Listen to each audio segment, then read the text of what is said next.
Konflik kepentingan tersebut dilarang sebagaimana ketentuan pasal 5 angka 4 dan angka 6 Undang-Undang nomor 28 tahun 1999 tentang penyelenggaraan negara yang bersih dan bebas dari KKN.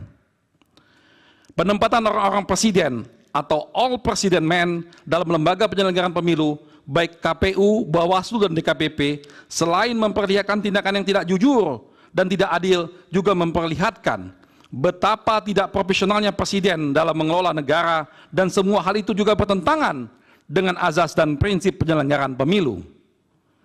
Selain menempatkan orang presiden dalam menyeleksi penyelenggara pemilu, Presiden Joko Widodo juga memanfaatkan para pembantunya di kabinet dan aparatur kekuasaan lainnya untuk menggerakkan jajaran birokrasi, pejabat kepala daerah, kepolisian, dan Tentara Nasional Indonesia, hingga aparat pemerintah di level terendah seperti kepala desa dan perangkat desa.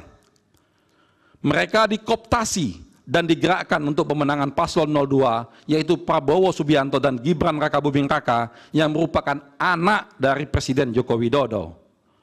Keseluruhan tindakan aparat dan aparatur di atas menyebabkan terjadinya the violence of election, dan pada tingkat yang paling mengenaskan telah memicu terjadinya brutality democratic process. Hasil perhitungan suara untuk 02 di atas diperoleh dengan cara yang melanggar azas pemilu dan prinsip penyelenggaraan pemilu bebas, jujur, dan adil. 3 azas itu dilanggar secara serius oleh mesin kekuasaan, mulai dari pelibatan lembaga kepresidenan, dukungan Presiden Joko Widodo, pelumpuhan independensi penyelenggara pemilu, manipulasi aturan persyaratan pencalonan, pengerahan aparatur negara, dan penyalahgunaan anggaran negara atau bansos yang disalahgunakan untuk menggerakkan mesin pemenangan paslon 02 yang calon wakil presidennya secara jelas adalah anak kandung dari Presiden Joko Widodo.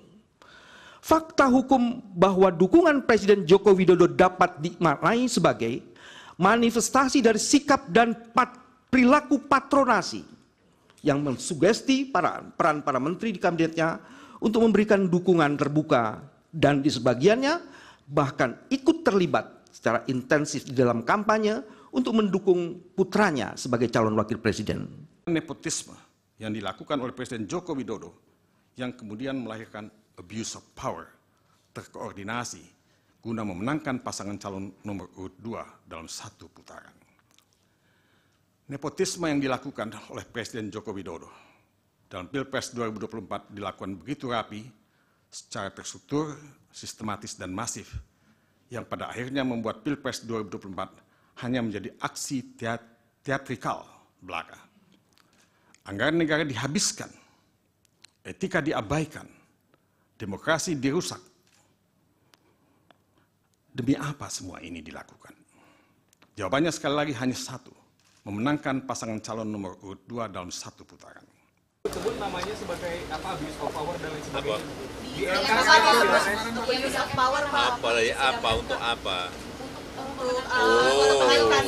Saya tidak mau berkomentar yang berkaitan dengan MK, ya.